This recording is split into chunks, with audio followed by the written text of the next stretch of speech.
Eh, Bienvenidos a otro encuentro virtual organizado por la Fundación Federalismo y Libertad.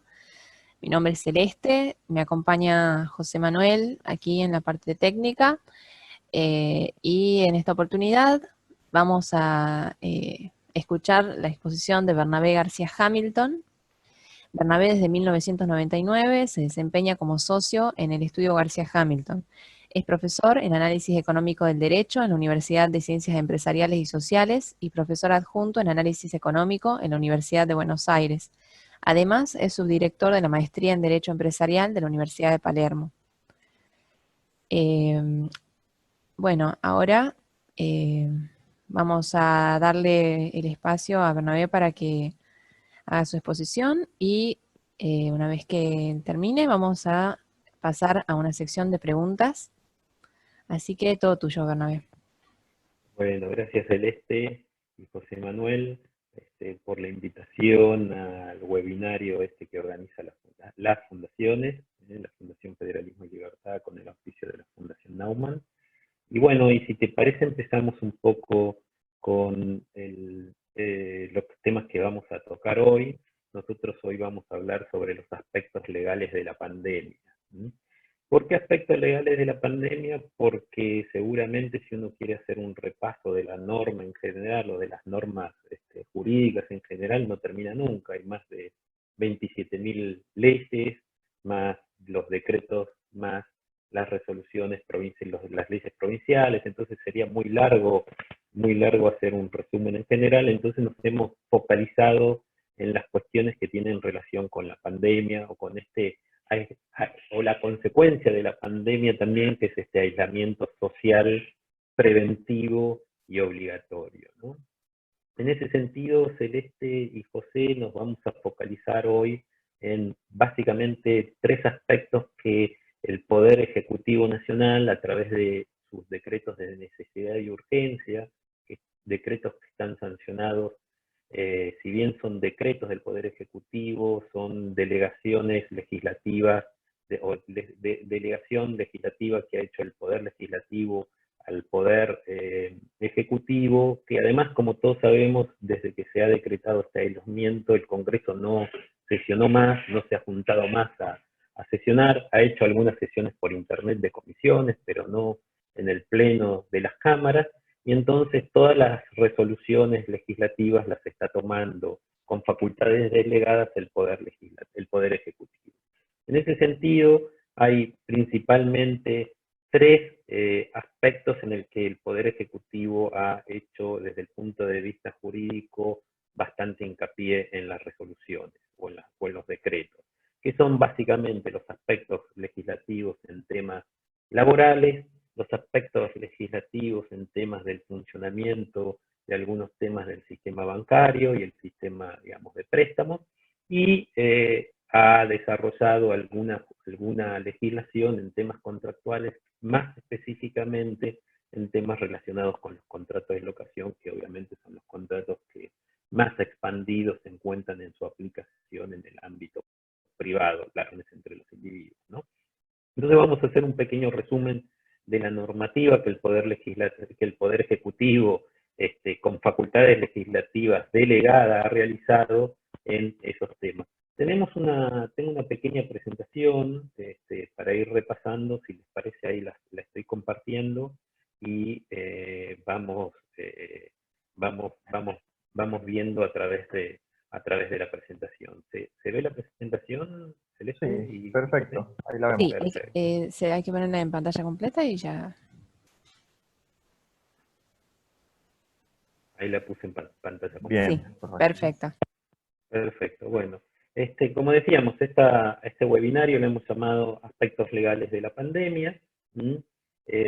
Básicamente, el Poder Ejecutivo, cuando se decretó la pandemia a nivel internacional, este no es un fenómeno exclusivamente local, sino que todos conocen, es algo que afecta a todo el mundo, decretó a fines de marzo, para ser exacto el día 19, ordenó el aislamiento social preventivo y obligatorio, y a partir de ahí, como el aislamiento genera consecuencias obviamente económicas, sociales, políticas también, pero bueno, a eso no nos vamos a referir, en la sociedad ha ido generando una serie de normas tratando de influir o de alguna forma modificar las leyes y las reglamentaciones que existían respecto a estos temas laborales, contractuales y bancarios en virtud de esta situación del aislamiento social preventivo y obligatorio. En ese sentido, vamos a empezar, si les parece, con la normativa laboral.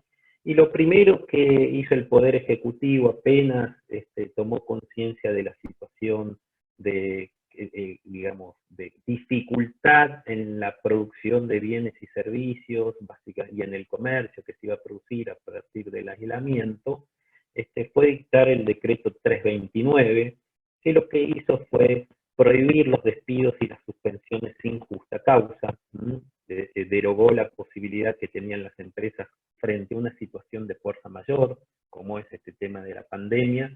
En esos casos de fuerza mayor, las empresas privadas tienen la facultad o el derecho de hacer despidos sin justa causa a sus empleados. ¿Por qué? Porque se produce una disminución del trabajo, obviamente, y ese despido se produce pagando el 50% de la indemnización que le correspondería al trabajador. Bueno, lo primero que hizo el Poder Ejecutivo fue suspender por 60 días la aplicación de este derecho que tienen las empresas. Esto quiere decir que hasta el 30 de mayo por ahora, las empresas no pueden suspender ningún empleado. Si lo hacen, se entiende como que esa suspensión no se produce, o lo que los abogados llamamos es nula, y el empleador tiene que volver a tomar al empleado seguramente mediante una resolución judicial. Les cuento que esta semana, el día lunes, vi la primera sentencia, en realidad es una medida cautelar, que justamente una empresa había echado a un trabajador y ese trabajador interpuso una medida cautelar y el juez laboral ordenó la restitución del empleado en su trabajo en virtud justamente de este decreto 329/20. Entonces esa es la primera cuestión. La segunda cuestión es que también suspendió, valga la redundancia, también suspendió las suspensiones o las suspensiones en las empresas, pero sí dejó abierta la posibilidad de que haya suspensiones y con rebajas de sueldo en los trabajadores mediante lo que se denomina el procedimiento del artículo 223 bis de la Ley de Contrato de Trabajo, que si bien el artículo 223 bis del contrato de trabajo establece, de la Ley de Contrato de Trabajo establece que esa suspensión y disminución de salarios pueden negociarse en forma individual entre la empresa y los trabajadores, el consejo es que se hagan mediante intervención del sindicato y el Ministerio de Trabajo. ¿Por qué? Porque el salario remanente que se le paga a los trabajadores en el caso de la aplicación de este artículo 223 bis es un salario no remunerativo. ¿Qué significa?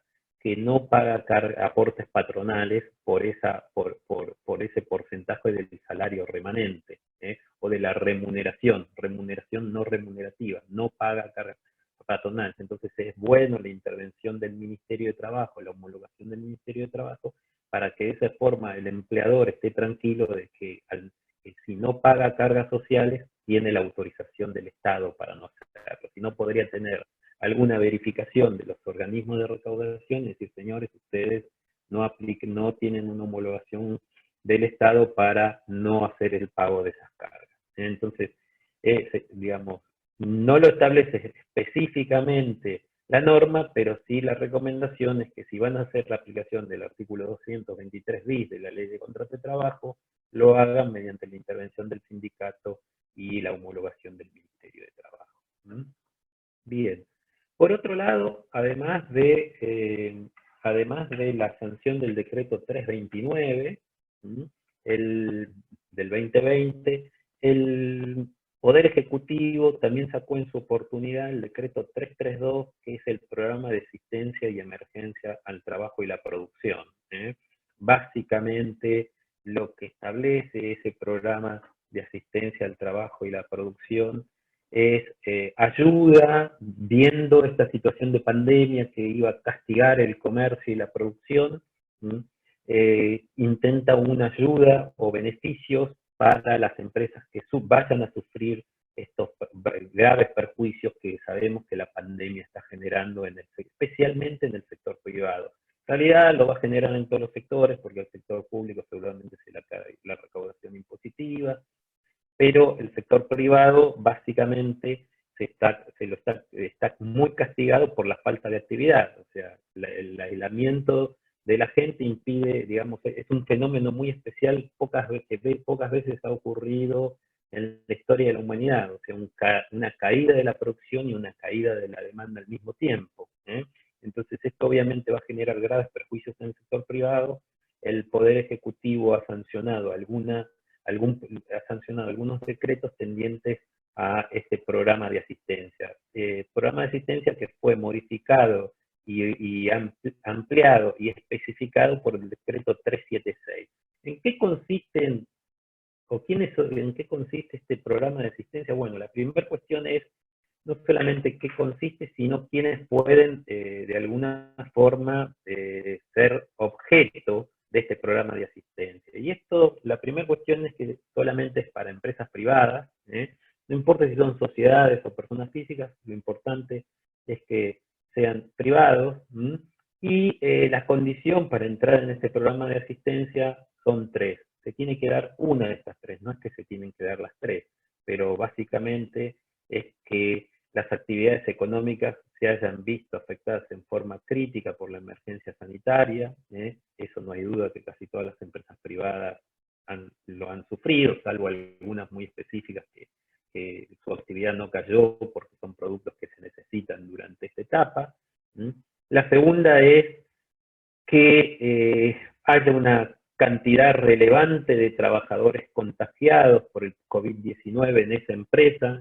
Si eso ocurre, no importa si es una empresa que esté trabajando actualmente o no, si eso ocurre, obviamente se le cae la producción y seguramente y por eso tiene derecho al programa de asistencia, o que las personas por alguna razón no estén contagiadas de COVID, pero tengan que estar en aislamiento obligatorio.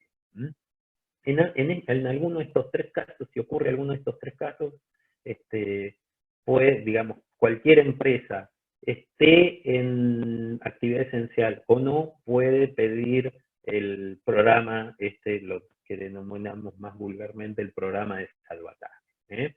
Para estudiar si alguna empresa o esta condición de que se haya caído en forma crítica la actividad económica de la empresa, la forma de estudiar el tema, el Poder Ejecutivo ha determinado que va a comparar mayormente la facturación de marzo del 2020 contra la facturación de marzo del 2019. En teoría, si la facturación de marzo del 2019 es mayor que la de 2020, o sea, si la facturación de marzo del 2020 como consecuencia claramente de la pandemia y del aislamiento ha caído, bueno, las empresas seguramente tengan derecho a estos beneficios del programa de asistencia o salvataje. ¿En qué consisten estos beneficios? Bueno, para las empresas consisten en dos cuestiones.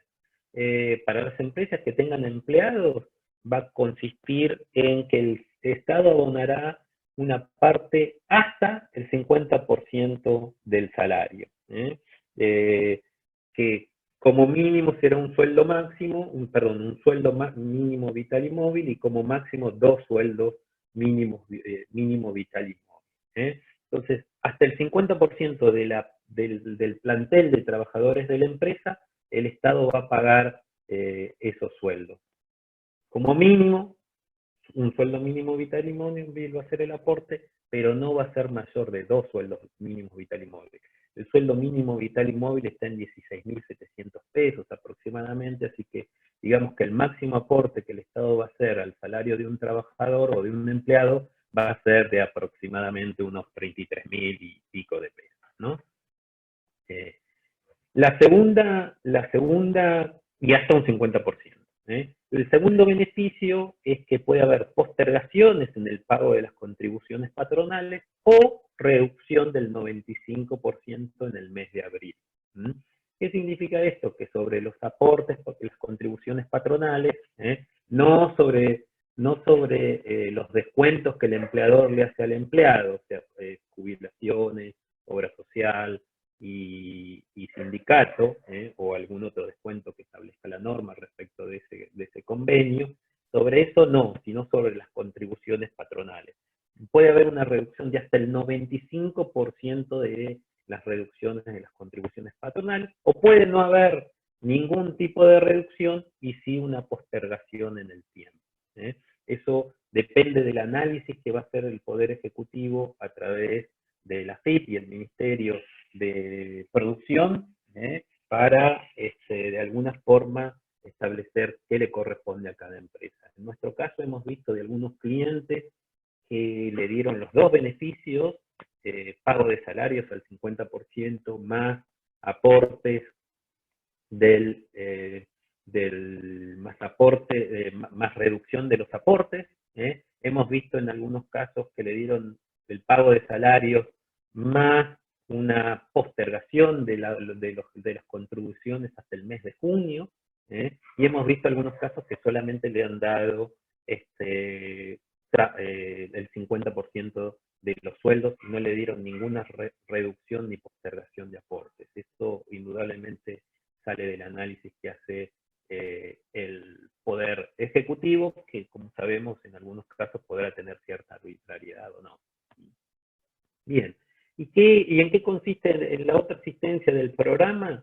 Bueno, para las personas físicas, ya los que digamos, que además no tienen empleados, porque si tienen empleados, aun cuando son personas físicas, tienen el derecho a pedir esta disminución de los aportes y el pago de los salarios. También tienen los monotributistas y autónomos, tendrán la posibilidad de acceder a un crédito a tasa cero. Ese crédito a tasa cero va a ser hasta 150.000 pesos, va a poder ser devuelto en 12 cuotas, y la principal condición que tiene, bueno, tiene varias condiciones, pero la principal condición que tiene es que no pueden pedirlo aquellos personas que tienen una relación de dependencia, o sea, aquellos que tienen relación de dependencia y además son autónomos o monotributistas, no pueden pedirlo, y tampoco pueden pedirlo aquellas personas que sean directores de sociedad anónima. O sea, aquellos que son directores de sociedad anónima, son autónomos por ser directores de sociedad anónima, tampoco pueden pedir, o no van a poder obtener, pueden pedirlo, pero seguramente no van a obtener este beneficio. Entonces, estos básicamente son los tres beneficios para las personas independientes que tiene el programa de asistencia, y además hay un tercer beneficio que es para, digamos, aquellas personas que tienen las prestaciones por desempleo, se les sube estas prestaciones por desempleo con un mínimo de 6.000 y un máximo de 10.000 pesos. Entonces, va a seguir un mes más estas cuestiones de las prestaciones económicas por desempleo. Bien, ustedes saben que de alguna forma este tema de la pandemia ha venido desarrollando una nueva o una modalidad que ya existía en varios casos, pero que ha hecho que se expanda ampliamente, que es la modalidad del home office o teletrabajo, como lo denomina la legislación y la jurisprudencia argentina. En este sentido, desde que se produjo el aislamiento social y preventivo, muchos de los trabajadores que desarrollaban sus tareas en las empresas o en las oficinas de los empleadores han tenido que quedar aislados en sus casas, y muchos desarrollan sus tareas con la mayor normalidad desde ahí, porque hoy la tecnología lo permite. Esto ha hecho que esta modalidad de teletrabajo se expanda ampliamente. Ustedes saben que esta modalidad de trabajo no tenía un gran desarrollo legislativo en la Argentina. Es más, la normativa respecto del teletrabajo, o la legislación exactamente respecto del teletrabajo, es muy escasa en la Argentina. Existe exclusivamente o únicamente una ley específica sobre el tema, que ni siquiera es una ley, sino que es una ley que ratifica un convenio de la Organización Internacional del Trabajo, el convenio OIT 177, de la ley es la ley 25.800, que es de noviembre del 2003, y lo único que es relevante a los fines de la legislación argentina es que de alguna forma la norma establece o define qué es el teletrabajo. Lo único que hace es definir el teletrabajo a los fines de teletrabajo. Entonces la normativa argentina, en virtud de este convenio ratificado del OIT, entiende que un teletrabajador es aquel que realiza en su domicilio particular o en otros locales donde el teletrabajador elija, pero siempre que esos domicilios sean distintos de los domicilios o los locales del empleador, sea la planta, sea oficina, sea comercio, sea negocio, pero tiene que ser distinto de los del empleador, a cambio de una remuneración, con el fin de elaborar un producto o un servicio del empleador y conforme las especificaciones del empleador. Entonces, lo que da la característica, porque estas tres características del trabajo que habla del teletrabajo son muy parecidas a cualquier relación laboral, la que hablamos de a cambio de una remuneración. Toda relación laboral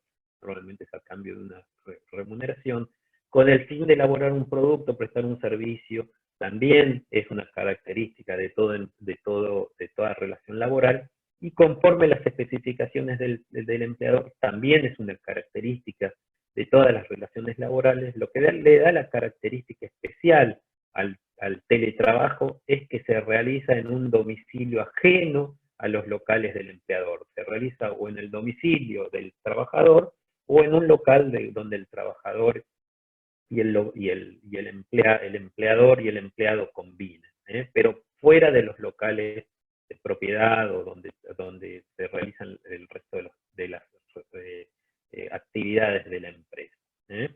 Eso es lo único que hace la ley 25.800, porque el resto del convenio da algunas normativas respecto de que las relaciones de teletrabajo no tienen que ser de alguna forma discriminadas, o sea, que da algunos principios, pero lo único que nos sirve a los fines de la normativa argentina es la definición del teletrabajo.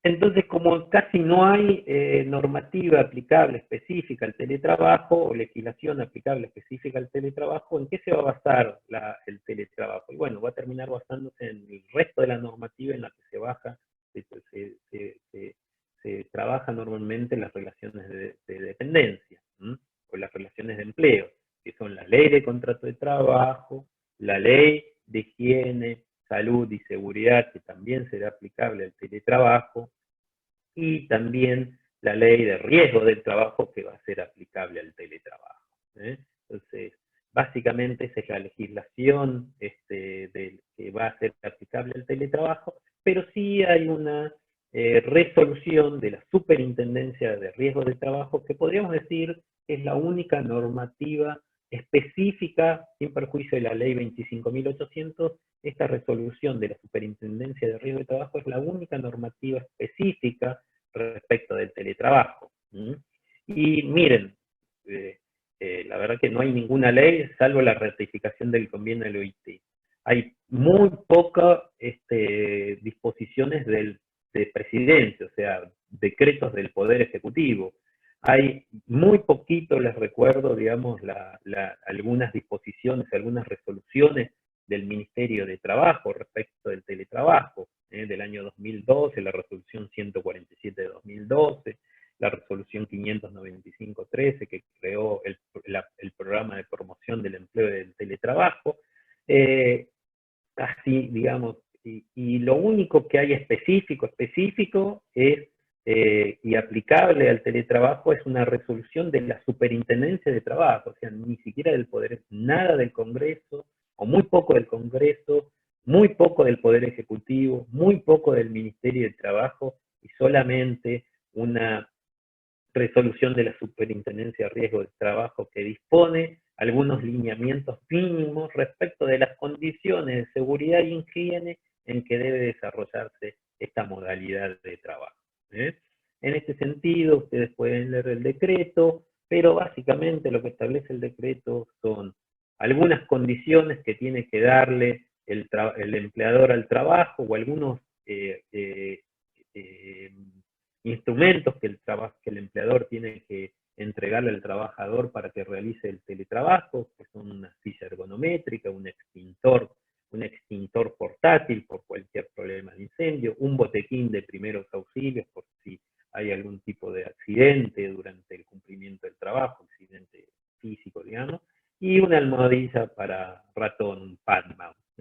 Ni siquiera una computadora, pero ojo, sí la almohadilla, ni siquiera el mouse, pero sí la almohadilla para el ratón. Son estas cosas que uno nunca entiende por qué se hacen de esta forma, o por qué la ley dispone estas cuestiones, pero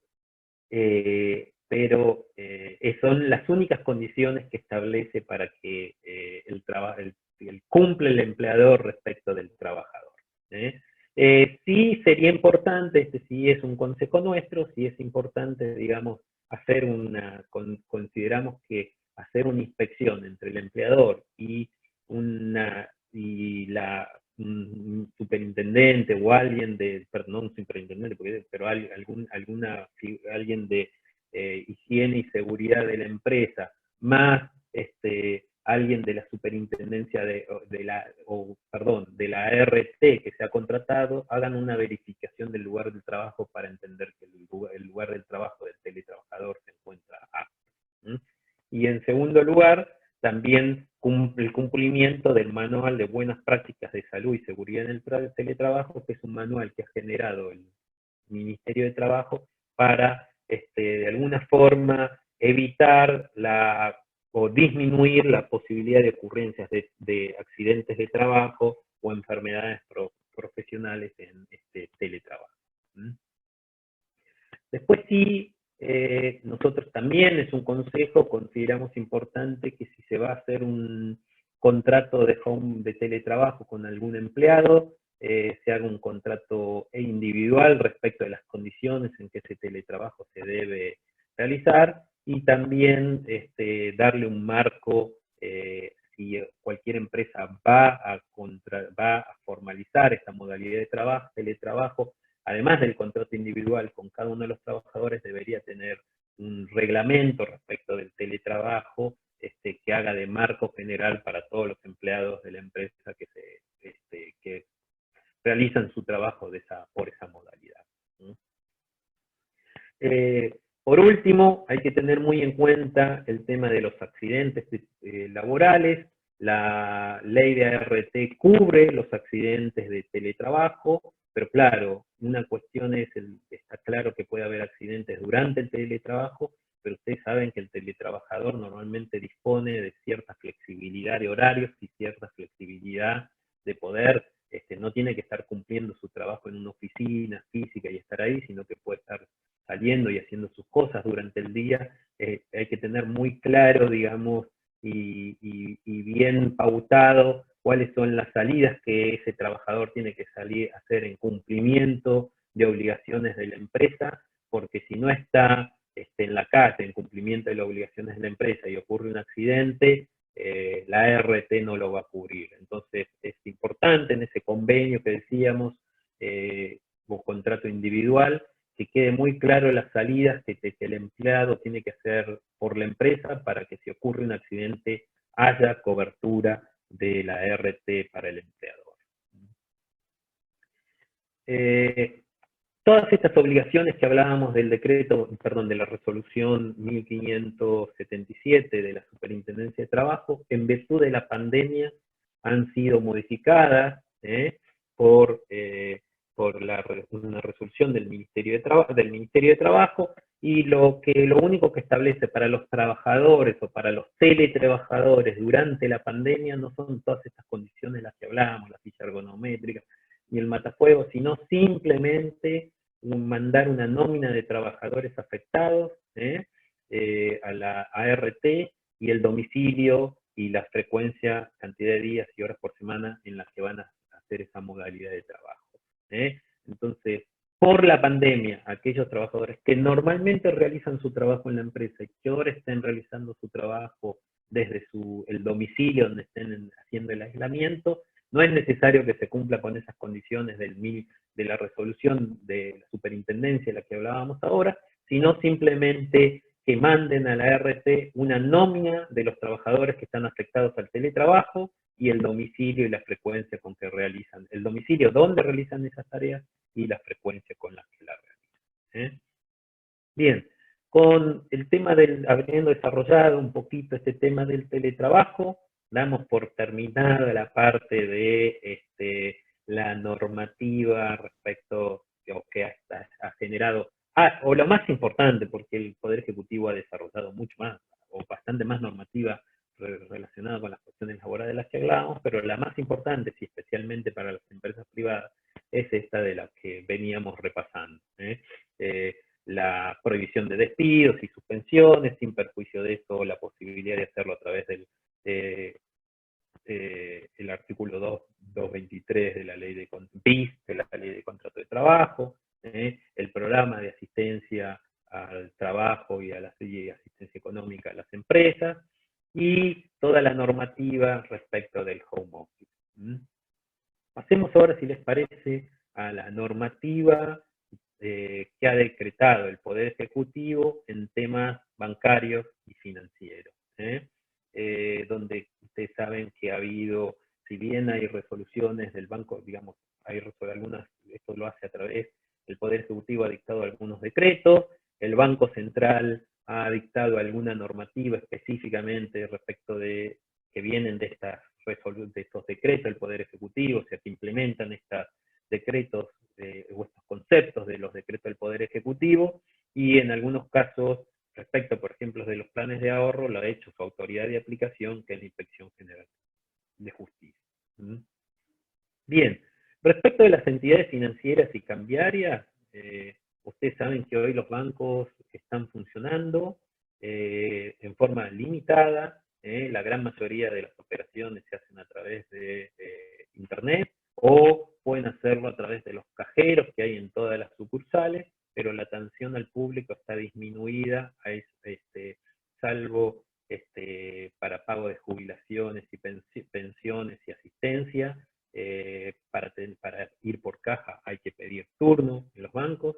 Lo que sí les tiene que quedar claro que hasta el 30 de junio del 2020, cualquier extracción de dinero que se haga por bancos, perdón, no por bancos, sino en cualquier sucursal de un cajero automático, no importa la red y no importa la sucursal, está exento de comisión alguna. Y el monto mínimo que se puede sacar por los cajeros es de 15.000 pesos. Esto es en cuanto al funcionamiento. Ustedes saben también que el Poder Ejecutivo ha decretado que respecto del vencimiento de las tarjetas de crédito que se produjeron desde el lunes 13, o sea, todas las tarjetas de crédito que vencían en abril fueron suspendidos o desplazados sus vencimientos por la norma el 13 de abril de este año, y después salió el decreto que refinanció las tarjetas de crédito. ¿Qué significa esto? Que toda tarjeta de crédito que venza desde el lunes 13 de abril y hasta el 30 de abril pueden ser refinanciadas automáticamente, o sea, quien no pagó la tarjeta total o parcialmente, el saldo no pagado, sea total o parcial, automáticamente es refinanciado en 12 meses. 3 meses de gracia y después el pago en 9 cuotas restantes con un interés del 43% anual. ¿Esto para qué? Para los vencimientos entonces que se han producido durante el mes de abril de las tarjetas de crédito. Característica principal, entonces, la refinanciación es automática, pero también es voluntaria. No es obligatorio refinanciar.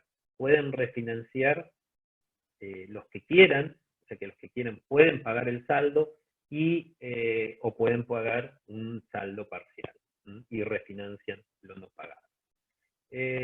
La tasa de interés, como les decía, es del 43% anual. Esa es la tasa de interés. Puede ser que la tasa de interés efectiva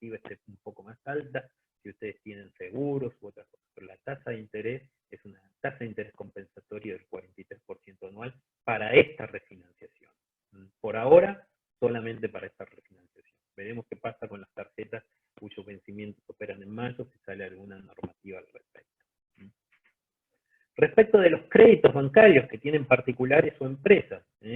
Estoy hablando de los créditos que cualquier empresa o cualquier particular tenía ya en el sistema bancario y cuyas cuotas vencían entre el 20 de marzo y el 30 de junio. También disposiciones del Poder Ejecutivo y del Banco Central establecieron que esas cuotas pueden refinanciarse, van a ser incorporadas al final de la vida del crédito, o sea, es como que se pasaron las 3 cuotas que vencían entre marzo, abril, mayo y junio, en realidad son 4, perdón, las 4 cuotas que vencían estos meses pasan a ser 4 cuotas al final del crédito. Claramente van a tener un interés, pero solamente puede ser el interés compensatorio previsto contractualmente, o sea, no pueden tener un interés punitorio. Entonces, hay refinanciamiento de todos estas cuotas de los créditos, pasan al final del crédito con el interés compensatorio pactado en el contrato. No se puede adicionar otro interés a esas cuotas. Y por último, ustedes saben que el Poder Ejecutivo ha determinado que los bancos tienen que prestarle para el pago de sueldos a una tasa especial a las empresas, sean sociedades, sean particulares, pero que tengan trabajadores, tienen que prestarle con una tasa de interés especial del 24% anual, y para eso ha establecido una garantía del FOGAR, que es una garantía estatal, para agilizar estos préstamos a las empresas, que en el caso de que las empresas no cumplan con el crédito, tiene esa garantía del Estado, el Estado le va a terminar pagando al banco. Esto es la teoría. Aparentemente en la práctica a los bancos no les gusta mucho prestar plata, es una cosa rara, un fenómeno extrañamente y únicamente o extrañamente argentino, donde los bancos no ganan plata como normalmente lo hacen en el mundo, que es prestando plata. Ganan normalmente acá plata prestándole al Estado con las LELIQ, las LEVAC, todos esos instrumentos financieros. Esperemos que los bancos empiecen a cumplir con esta obligación de prestar a un interés del 24% anual, porque sería una herramienta importante para financiar capital de trabajo para las empresas para estos meses que van a ser muy complicados en materia económica para las pymes, ¿no? También ustedes saben respecto de los planes de ahorro, la Inspección General de Justicia ha decretado la resolución 14 del 2020, que ha dispuesto varias cuestiones, pero lo más importante es que da la posibilidad también a todos los tomadores de planes de ahorro a diferir hasta en 12 cuotas las próximas 4 cuotas y hacer esos pagos al final del plan. La parte positiva de esta refinanciación que permite la IGJ, que es optativo, o sea, los tomadores de planes de ahorro tienen que ir y tomar esta opción ante las entidades prestatarias o de los organizadores, como se llama, de los planes de ahorro, ante la entidad organizadora. Tienen que ir y hacer opción de esto, porque es una opción, no es un derecho, no es automático. Es un derecho, pero no es automático. Y podrán hacer ese diferimiento aún cuando el plan esté caído. O sea que la parte buena de todo esto es que los que tienen el plan caído también pueden hacer este diferimiento de las cuotas. Obviamente van a tener que, digamos, ponerse al día en cierta cantidad, en un cierto convenio, van a tener que ponerse al día con respecto de las cuotas caídas. Pero también incluye, pero es una forma de levantar el plan, es muy positivo esto. Y la segunda cuestión es que las sociedades administradoras de planes de ahorro no van a poder iniciar, o sea, se suspende el inicio de ejecuciones prendarias hasta el 30 de septiembre del 2020. Y también se condonan intereses punitorios por falta de pago hasta el 31 de diciembre de 2020. O sea que es un plan muy beneficioso para todos aquellos tenedores de los planes de ahorro, aun cuando se encuentren estos planes de ahorro caídos. Se tienen que presentar en las respectivas empresas y de alguna forma llegar a decir que van a optar por estos beneficios y llegar a un acuerdo respecto de estos beneficios. Cosa importante respecto de estos planes de ahorro es que solamente aquellos, o que no podrán hacer uso de estos beneficios, aquellos que tengan medidas cautelares, que ya hayan interpuesto y tengan medidas cautelares de congelamiento de las cuotas. Esos obviamente no van a poder hacer uso de estos beneficios que da la norma. Por último, respecto de la normativa aplicable al sector inmobiliario, hay dos cuestiones que nos parece importante entender. Uno es respecto de los temas de los alquileres, que como yo les contaba, seguramente son los contratos que con mayor cantidad de casos se da en el mercado privado en la Argentina. Y la segunda cuestión respecto de las compraventas con créditos, las hipotecas y en el caso también de las hipotecas, también, pero me quería referir a las hipotecas de crédito UBA, existe normativa específica. Esta normativa específica respecto de las hipotecas créditos UBA también es aplicable a los planes de prendarios para la compra de automotores,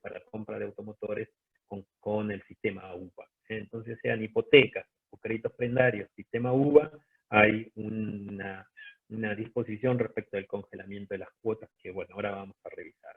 Volviendo al tema de los alquileres, el decreto 320 del Poder Ejecutivo estableció la prórroga de los contratos de locación, el congelamiento del canon locativo y la suspensión de los desalojos, todo eso hasta el 30 de septiembre del 2020. ¿En qué consiste esta normativa específica respecto de la prórroga, congelamiento y suspensión de desalojos? Bueno, básicamente, cualquier contrato que estaba vigente al 20 de marzo del 2020, automáticamente se prorroga hasta el 30 de septiembre del 2020. O sea, automáticamente se prorroga. La única forma que no se prorrogue es si voluntariamente el locador y el locatario se ponen de acuerdo. Que no haya prórroga, el locatario se va igual del inmueble, o se ponen de acuerdo respecto de una prórroga por un plazo menor hasta el 30 de septiembre. Pero si no, automáticamente, en default, digamos, automáticamente hasta septiembre, hasta el 30 de septiembre del 2020. Esto también congela los precios, este decreto también congela los precios de la locación desde septiembre, desde marzo de 2020 hasta el canon que va hasta el 30 de septiembre del 2020. No hay posibilidad entonces de subir los cánones durante este plazo. Esto significa que si algún contrato tenía previsto una suba durante este periodo del contrato, no quiere decir que no se vaya a pagar, sino que no se paga hasta 30 de septiembre del 2020. Cualquier diferencia de canon que tenga que esté establecido en el contrato, se paga en 3 a 6 cuotas. Esa diferencia se paga en 3 a 6 cuotas una vez pasar desde octubre de 2020 en adelante. ¿Qué quiere significar esto? Supongamos que había un aumento pactado en mayo. Para mayo, junio, julio, o de mayo en adelante. No quiere decir que este aumento no se vaya a pagar, sino que quedó congelado el precio hasta el 30 de septiembre y la diferencia entre lo que el locatario pagó y lo que le correspondía pagar va a ser refinanciado en 3 a 6 cuotas, de acuerdo que convengan entre el locador y el locatario, que esas cuotas se pagan de octubre de 2020 en adelante. Por último, además del congelamiento de precios, el decreto establece que si no se paga el canon locativo en estos meses que van de marzo a septiembre, esto no implica una resolución contractual, sino que este canon locativo va a ser refinanciado también, o sea, todo el canon locativo, total o parcial, que no se pague durante estos meses, va a ser refinanciado también en 3 a 6 cuotas que deberá pagar el locatario entre de octubre en adelante, también que se pacten con el locatario. ¿Cuál es la diferencia entre una refinanciación del congelamiento de precios y una refinanciación del no pago? Es que en el primer caso, cuando decíamos se refinancia la diferencia de precio, el pago se hace sin intereses. En cambio, si hay un incumplimiento del pago del canon, el pago de la locación tiene que hacerse con más un interés, con más un interés que establezca, que está establecido en el decreto, perdón, no es el interés punitorio del contrato, sino es un interés que establece el decreto, que es la tasa que un banco de plazo fijo que paga el Banco Nación Argentino. Esa va a ser la tasa de refinanciación del no pago. Interino hasta el 30 de septiembre se suspenden las sentencias judiciales de desalojo. Se suspenden las sentencias judiciales de desalojo. Esas son las principales cuestiones que tiene este decreto, el 320, respecto de las locaciones. Y como yo les decía, también existe el decreto 319 del Poder Ejecutivo Nacional, que estableció el congelamiento de las cuotas de los créditos hipotecarios y prendarios también respecto de el congelamiento de esas cuotas. Y también estableció las suspensiones de las ejecuciones y también las prórrogas de su inscripción registral, que eso es un beneficio obviamente para el acreedor hipotecario prendario. ¿Qué establece el congelamiento? ¿Qué significa el congelamiento de las cuotas? Que hasta el 30 de septiembre de 2020 la cuota mensual del crédito hipotecario prendario que tiene una actualización UVA van a estar congeladas, o sea que solamente van a pagar el mismo monto que pagaron en marzo. Esto no significa que no pueden, digamos, que no tienen que pagarlo, lo van a tener que pagar recién a partir de octubre y en al menos 3 cuotas mensuales iguales y consecutivas sin tasa de interés punitorio. Van a tener que pagar esa diferencia, pero esa diferencia es refinanciable en más de 3 cuotas con posterioridad a octubre del 2020. De todas formas, también ocurre lo mismo respecto de estas cuotas, las que no se paguen hasta el 30 de septiembre del 2020 no serán causa de resolución contractual, van a tener que ser refinanciadas nuevamente en hasta 3 cuotas mensuales iguales y consecutivas, empezando en octubre del 2020, y a esta refinanciación no pueden aplicarse intereses punitorios, sino simplemente intereses compensatorios con una tasa de interés nuevamente para plazos fijos del Banco Nación de la Argentina.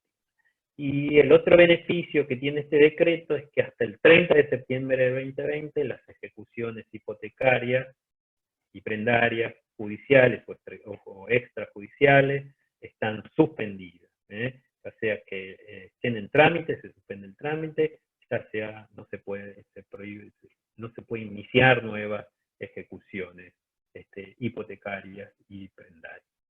Bueno, este es un poco un resumen de la normativa, como les decíamos, en materia laboral, en materia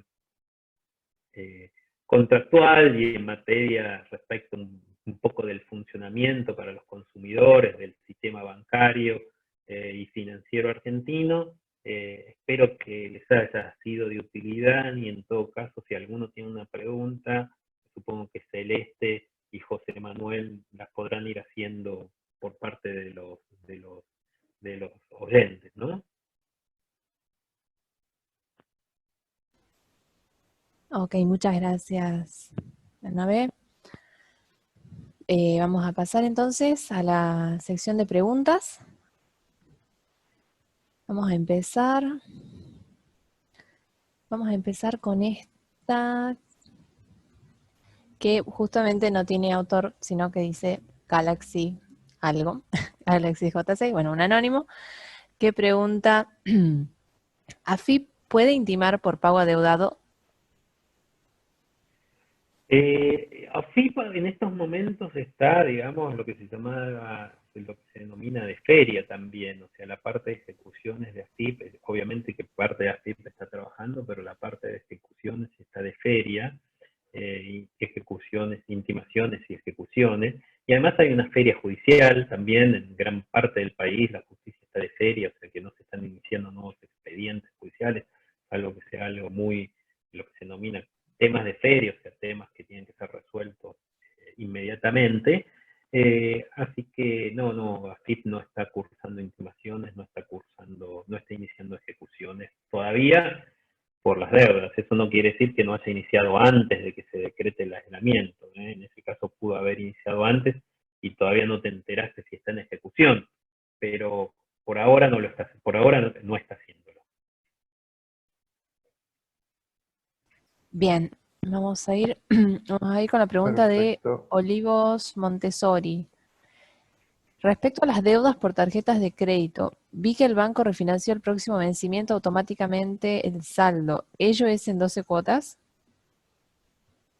Sí, es como decíamos, digamos, el vencimiento de abril, los vencimientos que se producen en abril, si había un monto sin pagar, se refinanciaba automáticamente bajo las condiciones de las que hablábamos. 12 cuotas, pero con 3 meses de gracia.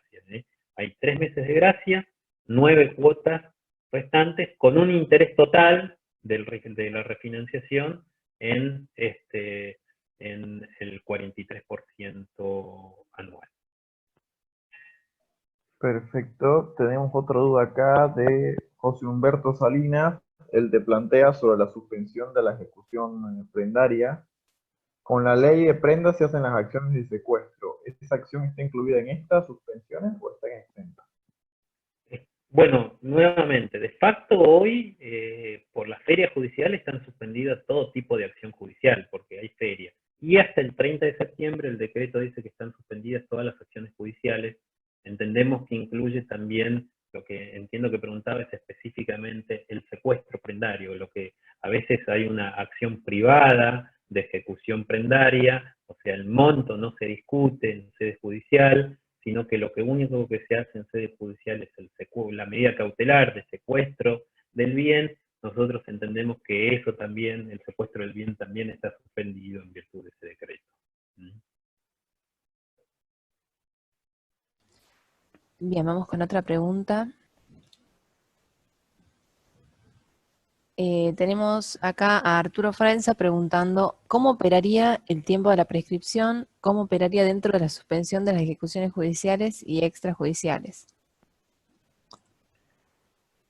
Buena pregunta que no está definida por el decreto, porque ustedes saben que no existe, así como no existe la ley perfecta que pueda prever todas las situaciones, no existe el contrato perfecto entre las partes que pueda prever todos los problemas que una relación contractual pueda tener, y ese es una laguna que ha quedado en estos decretos. Así que la pregunta de Arturo es muy pertinente. Yo aplicaría las teorías generales del derecho, los principios generales del derecho para esto. Como nos encontramos en feria, respecto de las cuestiones en las que estamos en feria, en teoría la feria no aplica a la prescripción. Entonces, si yo tuviese un caso que me va a correr la prescripción, interpondría la demanda aún en feria, un poco para suspender la prescripción. Ahora, la pregunta de Arturo también debe hablar respecto de todas estas cuestiones estas cuestiones en las que hablábamos, que suspendieron los temas contractuales, los temas de locaciones, los temas de créditos, que suspendieron hasta el 30 de septiembre las ejecuciones. Yo entiendo que en esos casos o en estos casos en particulares, que hay suspensión por parte del Poder Ejecutivo de la posibilidad de iniciar acciones, o de iniciar acciones, entiendo que ahí se prorroga automáticamente la prescripción por el lapso de la suspensión. Pero bueno, si yo fuese abogado, para estar más seguro, de última interpondría la demanda y después suspendería el trámite del expediente, pero interpondría la demanda a los fines de evitar la prescripción, ¿no? Lo pondría así justamente en el escrito judicial, en esos términos. Bien, Bernabé, vamos cerrando con una consulta de José Bulacio. Él te te plantea sobre los planes de ahorro, si la prórroga es automática o es necesaria que el titular del plan la solicite. Eh, sí, es buena pregunta también porque por ahí, así como como las tarjetas de crédito son automáticas, la gente piensa que también en el plan de ahorro la refinanciación es automática y no es así.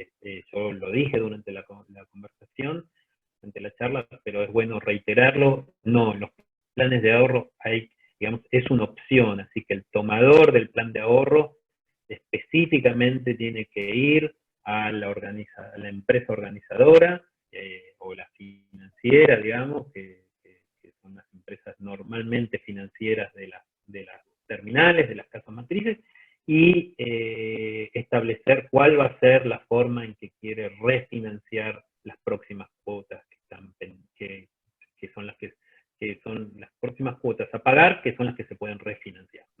Y les recuerdo, viene bien la pregunta de José, para recordar que aún cuando el plan se encuentra caído, pueden ir a levantar el plan y refinanciar estas cuotas. Es un beneficio que otorga el decreto para aquellos que ya tenían el plan caído.